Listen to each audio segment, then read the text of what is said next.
এই বিষ খেয়ে যে হজম করেছে, আমাদেরকে হজম করতে তার সময় লাগবে না। বিনা যুদ্ধে বিজয়, সেই সাহস মুসলমানদের বুকে এখনো আছে না নাই? বেশি তেড়িবিড়ি করবা না ভারত, আমার মুসলমানদের উপর বেশি অত্যাচার করবা না। মুসলমান ভারতে আছে 42 কোটি, বাংলাদেশে 18 কোটি, একসাথে হয়ে আক্রমণ করব, পালানোর জায়গা পাবা না। ভারত আমাদের, আমরা শাসন করেছি 750 বছর। ভারত কত বছর? ভারতের কোন স্মৃতি মুশরিকদের নাই, সব আমাদের স্মৃতি। এই জন্য আমাদেরকে আল্লাহ এক করে দেন, বলেন আমিন। এক যাতে হতে না পারে এই জন্যই সমস্ত ষড়যন্ত্র চলছে। কাফেররা আল্লাহর সাথে শিরক করে, আমরা এক আল্লাহকে ডাকবো। যারা কুল হু আল্লাহ 10 বার পড়বে, আল্লাহ তাদের জন্য জান্নাতে প্রাসাদ বানায়া দেয়। কয়বার পড়বেন? কুল হু আল্লাহু আহাদ 10 বার। কয়বার? বুঝে পড়বেন, বুঝে। কুল হু আল্লাহ পড়ে মাজারে গিয়ে মাথা ঠোকায়, কুল হু আল্লাহ পড়ে তাবিজের কাছে আশ্রয় চায়, কুল হু আল্লাহ পড়ে আবার সরকার ছাড়া বাঁচার কোনো উপায় নাই। নামাজ নাই, রোজা নাই, কিচ্ছু নাই, এরকম নেতা বেশি না কম? আহারে মসজিদ গুলো খাখা করে, শুধু জুমার দিন এই যে হুজুর আছে জুমা মসজিদ পড়ায়, জুমার দিন কিছু মুসল্লি পায়, বাকি ফজরে নাই, এশায় নাই, জোহরে নাই, আসরে নাই, মসজিদ ফাঁকা। মসজিদে যারা নামাজ পড়ে না তারা কি জান্নাতে যেতে পারবে? জান্নাতের চাবি কি? আরো জোরে বলেন। নামাজের চাবি কি? অজু। অজুই তো নাই। আল্লামা সাইদি কত সুন্দর কথা বলতেন। এক নেতাকে জিজ্ঞেস করছেন, নামাজ পড়েন তো? কয় হুজুর পড়ি না মানি। কয় হুজুর ফরজ কয়টা? কয় 13টা। পড়তে পড়তে 20টা পড়ছে। কয় কি ব্যাপার? বললেন 13টা, 20টা কইলেন। কয় আছে আরো, ডরে কই না আর কি। জিব্বা দোয়া, চোখ দোয়া, মুখ দোয়া, হাত দোয়া, ঠ্যাং দোয়া। সাইদি সাহেব তো কত সুন্দর করে বলতেন। আহা কি নেতা আমাদের দেশের। আর যাদেরকে ফাঁসি দিয়েছ এদের নামাজ কাজা নাই, এদের নামাজ কাজা নাই। কাশেম আলী মিন্টু প্রত্যেক নামাজের নতুন কাপড় পরতেন, নতুন জামা। জিজ্ঞেস করা হয়েছে নতুন জামা পরেন কেন? বলছে সূরা আরাফে আল্লাহ বলছেন খুযু যিনাতাকুম ইনদা কুল্লি মসজিদ, তোমরা প্রত্যেক নামাজের সময় তোমাদের সবচেয়ে সুন্দর পোশাকটা তোমরা পরিধান করো। সুবহানাল্লাহ। আর আমাদের অবস্থা কি? সবচেয়ে পচা টুপি, পচা গেঞ্জি নামাজে। সবচেয়ে সুন্দর জামাটা কোথায় পরবো? আল্লাহর চেয়ে বড় মেহমান আর কেউ? সেই আল্লাহ বলছেন আমি তোমার আকাশে, আমি তোমার জমিনে সব কিছু কন্ট্রোল করে দেন কে? এই জন্য প্রকাশ্যে যা কিছু চাইবো কার কাছে, গোপনে যা কিছু চাইবো কার কাছে? মনে রাখবেন আপনার ঘরের রহমত আপনার পরিবার, ঘরের ইবাদত পরিবার। রাসূল বলছেন ইবাদত করো।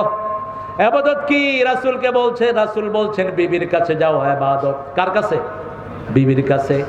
সাহাবায়ে কেরাম বলেন এটা কেমন কথা? বলছে তুমি যদি আরেক বেড়ার বউর কাছে যাও কি হবে? কি হবে? এই জন্য হুজুররাও পরকিয়া জড়াচ্ছে। হ্যাঁ তুই যাস কেন? মেয়েদেরকে পড়াইতে কইছে কে তোরে? মূর্খ। নিজের চরিত্রকে আগে হেফাজত করো। অন্যের কাছে দোষ দেওয়ার আগে আগে নিজের দিকে তাকাও। ঠিক না ঠিক? আপনি আপনার সীমানা লঙ্ঘন করবেন না। ইবনে মাসউদ রাদিয়াল্লাহু আনহু বলছেন 1000 কোটি টাকা আমার কাছে দিলে আমি সংরক্ষণ করতে পারবো, কিন্তু কালো ঘুটঘুটে একটা মেয়ে আমার রুমে থাকবে, আমি আমার চরিত্রকে কন্ট্রোল করতে পারবো, তার কোনো নিশ্চয়তা নেই। দুইটা ফিতনা থেকে বাঁচো। একটা হলো দুনিয়া, একটা হলো মাল, আর একটা নেশা। আরেকটা কি? নেশা। ইত্তাকু, ইত্তাকু, তোমরা বাঁচো দুইটা ফিতনা থেকে। একটা ফিতনা হলো দুনিয়া। ইন্না আউয়ালু ফিতনাতু বনি ইসরাঈল কানাত ফিন নিসা। বনি ইসরাঈল ধ্বংস হয়েছে মেয়েদের ফিতনার কারণে। ফিতনাতু উম্মতি আল মাল, আমার উম্মতের ফিতনা হলো সম্পদ, সম্পদ, সম্পদ। আর দ্বিতীয় হলো নারী। দ্বিতীয় কি? ইন্না কাইদাকুন্না আযীম, নারীর ষড়যন্ত্র বড় মারাত্মক। এই জন্য বেঁচে থাকো। নারীর সাথে ইনিয়ে বিনিয়ে কথা বলার কোনো দরকার? কি সুন্দর করে কথা বলবি, ভালো আছে কেন তুই সুন্দর করে কথা বলবি? ছাগল কোথাকার। নারীরাও যেন কারোর সাথে ইনিয়ে বিনিয়ে কথা না বলে, ওদের কণ্ঠে যেন রুক্ষতা থাকে। কোন পুরুষ যেন কথা বললে, ফোন করলে বাই মিস্টেক চলে গেলেও আপনারা দেখবেন রাতের বেলায় কিছু ছেলে আন্দাজে গুন্দাজে নাম্বার ঢুকে যখন মহিলা কণ্ঠ পায়, বস শুরু হলো। এটাই তো আমি খুঁজছিলাম। এরপরে মহিলার সাথে প্রেমের পরে দেখা করতে গিয়ে দেখে মহিলার বয়স 60, পোলার বয়স হলো 20। কারণ টেলিফোনে তো আর কথা বোঝা যায় না। এই জন্য রাসূল বলছেন, তুমি যখন কোনো মেয়েকে বিয়ে করতে চাও তাকে তুমি দেখো, সে তোমাকে দেখুক, দেখে দুইজনের ভালোবাসা বৃদ্ধি পাবে যে কোনো একটা জিনিসের কারণে, তখন তোমরা একজন আরেকজনকে বিবাহ বন্ধনে আবদ্ধ করো। কিন্তু আমাদের দেশে উল্টা, মেয়ে দেখার কোনো সিস্টেম, কথা কন না কেন? আপনাদের আদমদিঘিতে আছে নাকি? মেয়েকে দেখে কিন্তু মেয়ে দেখতে পারে না। বিশেষ করে নেককার ঘরের পিতারা বলে, তোর জন্য ছেলে আনছি, বিয়ে করবি, নায়ক কেটে নদীতে ভাসায় দেব। আপনি এত বড় পণ্ডিত হলেন কবে? এটা তো রাসূলও করেন নাই। মা ফাতেমার জন্য প্রস্তাব এসেছে, সর্বশেষ আলীর প্রস্তাব। আবু বকর রাদিয়াল্লাহু আনহুর মাধ্যমে রাসূল বলছেন, আমার সৈন্যদের সাহসী, আমার সাহাবীদের মধ্যে জ্ঞানী, কিন্তু আমার মদিনাতুল ইলম আলিয়ুন বাবুহা, এটা ফ্যাব্রিকেশন, এটা মওযু, এটা কোনো হাদিস না। আমি এলেমের শহর, সেই শহরের দরজা আলী, এটা শিয়াদের বানানো। এলেমের শহর যদি রাসূল হয়, সেই শহরের দরজার নাম হবে আবু বকর। কারণ রাসূল বলেছেন, আমার পরে উম্মতের সর্বশ্রেষ্ঠ মানুষকে আবু বকর। খুতবায় বলতেন, ইরহামালা উম্মতি ওয়া উম্মতে আবু বকর, আশাদ্দুহুম ফি আমরিল্লাহি ওমর, ওয়া আস্তাকহুম ওসমান, হায়ান ওসমান, ওয়া আকদাহুম আলী। এক একজন সাহাবী, 4 জন খলিফাকে রাসূল বৈশিষ্ট্যমণ্ডিত করেছেন। এই জন্য নিজের মেয়েকে স্বাধীনতা দিবেন। আজকে ছেলে দেখে না মেয়ে, মেয়ে দেখে না ছেলে। আবার অনেক মা আছে পণ্ডিতি করে মেয়েকে ছেলের হাতে তুলে দেয়, মেয়ের জীবন শেষ হয়। ঠিক না বেটি? 4টা জিনিস দেখে বিয়ে করাবেন। কয়টা? প্রথম হলো দিনদারি, প্রথম কি? দ্বিতীয় পরিবার, তৃতীয় সম্পদ, চতুর্থ সৌন্দর্য। বাকি 3টা কম হলে দিনদারি দেখলেই দিয়ে দেন। কি দেখলে দিয়ে দেন? সুন্দরী মেয়ে, কিন্তু 3 দিন পরে চরিত্রহীন ধরা পড়েছে, আপনি তাকে নিয়ে ঘর করতে পারবেন না। ঠিক না বেটি? আবার আজকের সুন্দরী কালকের পেতনিও না। যেগুলো বিশ্ব সুন্দরী, এগুলো বিশ্ব পেতনিও না। 2 বার শুধু বাথরুমে গেলেই শেষ, সৌন্দর্য শেষ। তৃতীয় পরিবার, আমি অমুক পরিবারের সন্তান। সৈয়দ পরিবারের নাম ভাঙা বহু পান্ডা আছে আমাদের দেশে। ওরা নবীর বংশ, আমরা কি ফেরাউনের বংশ নাকি? আমরা সব নবীর বংশ। আদম, আমাদের বাপ আদম। ঠিক না বেঠিক? তুমি আলাদা বৈশিষ্ট্য নিতে যাও কেন? হ্যাঁ, রাসূল সাল্লাল্লাহু আলাইহি ওয়াসাল্লামের বংশ থেকে যদি রাসূলের সুন্নত মানো, রাসূলের পদাঙ্ক অনুসরণ করো, পুরস্কার আছে না নাই? কিন্তু রাসূলের পরিবারে থেকে যদি আবু জাহিলের কাম করো, তাহলে শাস্তিও তোমার জন্য আছে। আবু লাহাবের কাম করো, শাস্তিও তোমার জন্য আছে। এই জন্য আল্লাহ রাব্বুল আলামিনের প্রশংসা করব সবখানে। রাসূল একটা প্রশংসা করতেন আর বলতেন, এই প্রশংসাটা যে করবে কিয়ামত পর্যন্ত তার জন্য সওয়াব লেখা হয়ে যাবে।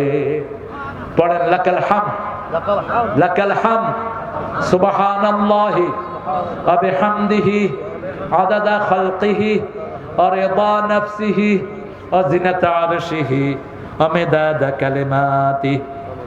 এই দোয়াটা রাসূল সাল্লাল্লাহু আলাইহি ওয়াসাল্লাম মা জুয়াইরিয়াকে শিখিয়েছিলেন। মা জুয়াইরিয়াকে বলেছিলেন যে তুমি এই দোয়া একবার পড়বা। রাসূল প্রতিদিন ফজরে এটা 3 বার পড়তেন, মাগরিবে 3 বার পড়তেন। এই দোয়াটার ভিতরে এমন কথা, কিয়ামত পর্যন্ত ফেরেশতারা সওয়াব লিখেও শেষ করতে পারবে না। এত বেশি জামে প্রশংসা আল্লাহ এটার ভিতরে দিয়েছেন। আমরা আজকে এখানে ক্ষান্ত করবো ইনশাআল্লাহ। ঠিক আছে? রাত্র 12টা, আমার 12টা বাজছে, আপনাদের কয়টা? দোয়া হবে ইনশাআল্লাহ। পুরুষ মহিলা মানুষের সালাতে নিয়ম আলাদা আছে কিনা? না, আলাদা নাই।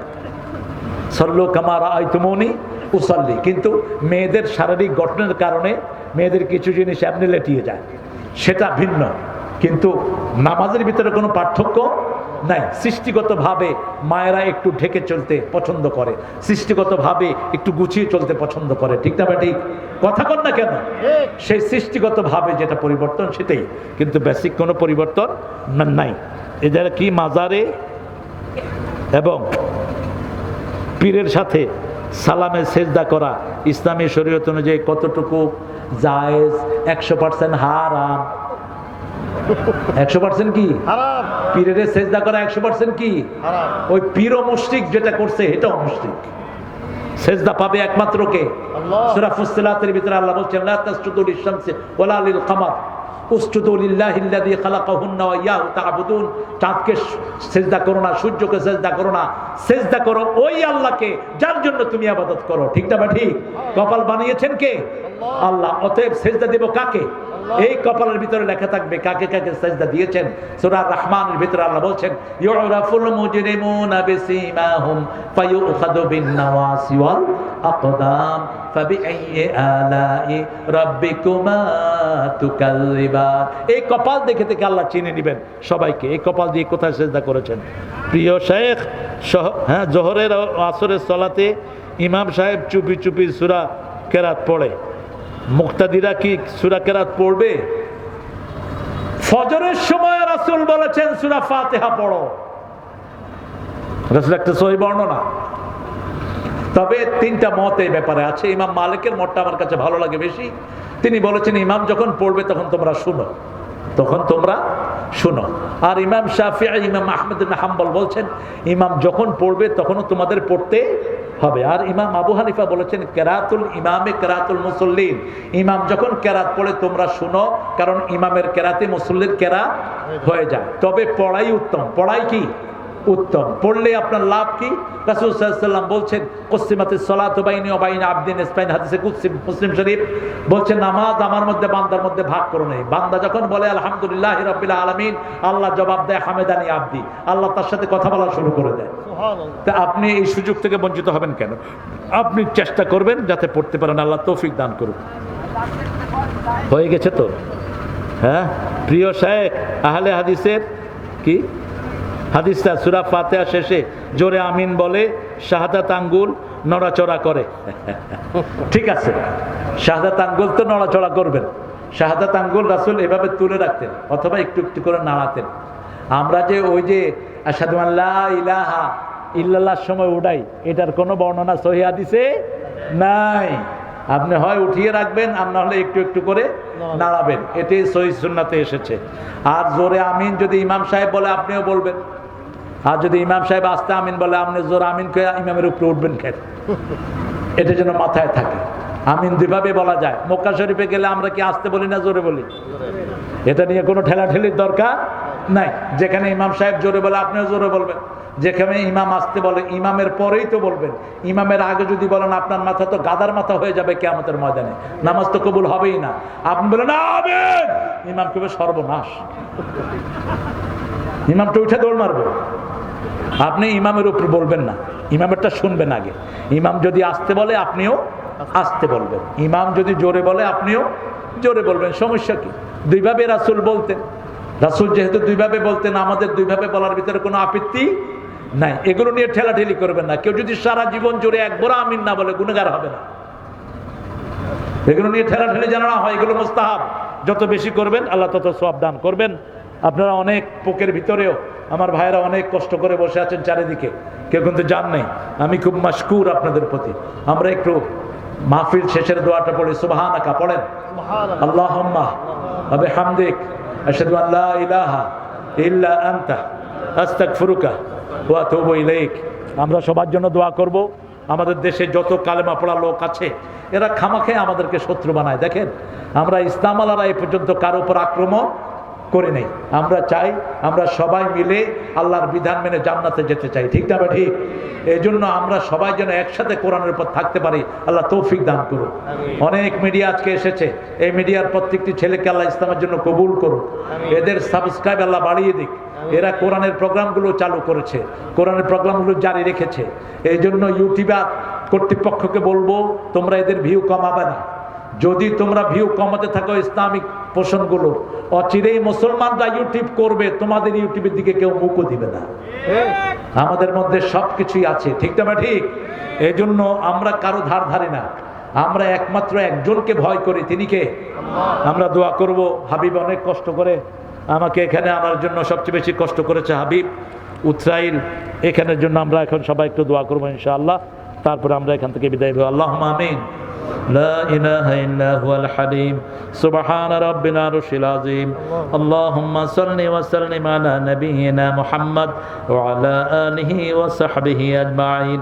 রব্বানা যালামনা আনফুসানা ওয়া ইন লাম তাগফির লানা ওয়া তারহামনা লানাকুনান্না মিনাল খাসিরিন।